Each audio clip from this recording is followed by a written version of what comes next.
আসসালামু আলাইকুম, কেমন আছেন সবাই? আশা করি ভালো আছেন, আবার অনেকে ভালো নাই।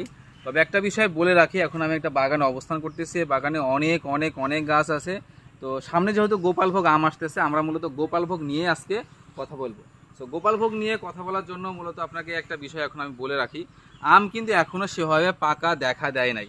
আচ্ছা, কেন দেখা দেয় না, আমি একটু করিম ভাইয়ের সাথে কথা বলবো। করিম ভাই এখানে আসেন। এই বাগানটা, আমি যে এখানে দাঁড়িয়ে আছি, এই বাগানটার মূলত করিম ভাই প্রহরী।